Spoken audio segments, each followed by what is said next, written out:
Hey, what's up guys, this is Liam on CSGO Station, and today I'm going to be talking about economy, or at least the basics of it, in CSGO. This is a part of the How to Rank Up series, which is going to be 5 parts, and it will also be in a playlist where you can check out recoil control and the other things that I bring out later in the series. I'm mainly going to be talking about when you should buy, what a pistol round is, eco rounds, and exactly when you should be ecoing or buying or forcing, and leave the graphs and exactly how much money and things you earn in each round till later on in the video, because I think it's more important to know when to buy rather than exactly how much you earn, but I will include that as well. So I'm going to start with pistol round, as it's always the first round in every single game, unless you're playing FACEIT or ESEA or one of these other third-party matchmaking systems where you do sometimes have a knife round to determine which side you start on.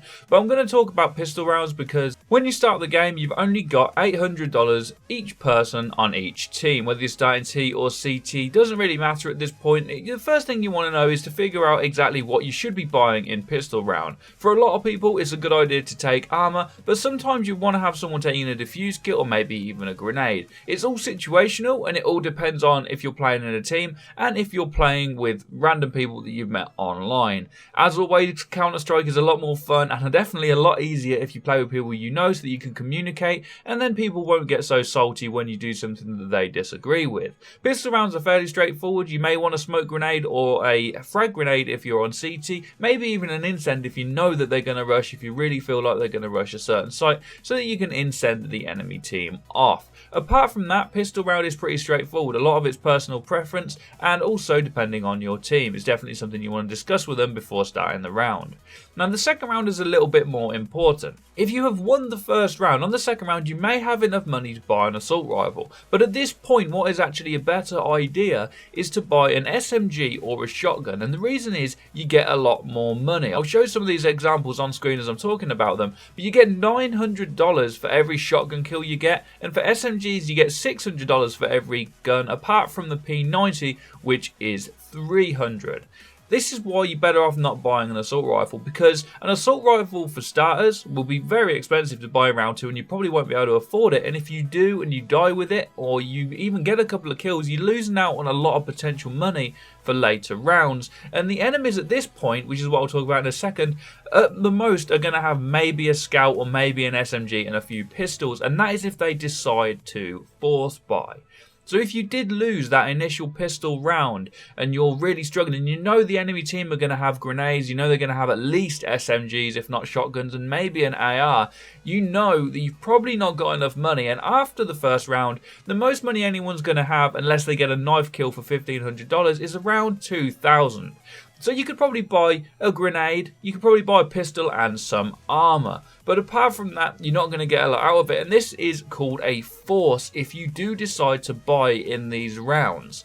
The other way you can go about it is if you save, don't buy anything, and try and win the round anyways with pistols only. And if you do manage to win, you'll get a lot of money. But it's not very likely when you save. But then next round, you'll have enough to buy, which is important because every time you lose a round, you get more and more money progressively until you win one. So I'm going to show you an example of what a half buy is. Now this is where you figure out your economy to the next round that is coming up. So we decided all we could afford in this round was a Glock on 2 people with no armor, a P250 on 2 people with no armor, and 1 person with a Tech 9 and armor. This meant that regardless of the outcome of this round, we would be able to buy in the next round because the money would add up to enough for a buy.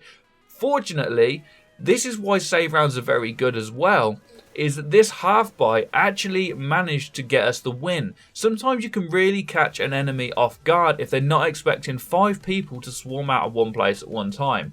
Now this is where the mind games come in, because both teams will constantly be trying to figure out who's got the most money and trying to predict what the other team will do. So in this scenario, the enemy team may have thought we were actually buying, so they didn't set up for us to come storming out of B apps and wreck the 2 people on site. They weren't ready, they may have caught a bad spawn, and we were able to actually win the game on this half buy. So we didn't need to half buy, we could have all forced up, but this is just how it works out in CSGO sometimes. As I did mention before, you can also full save, which would mean we wouldn't have bought anything, so that in the next round we would have had even more money. So the last thing to talk about before I get into exactly how much money you earn for each thing is the actual buy rounds. Now a buy round is something that you want to be talking to your team about and who should be buying what.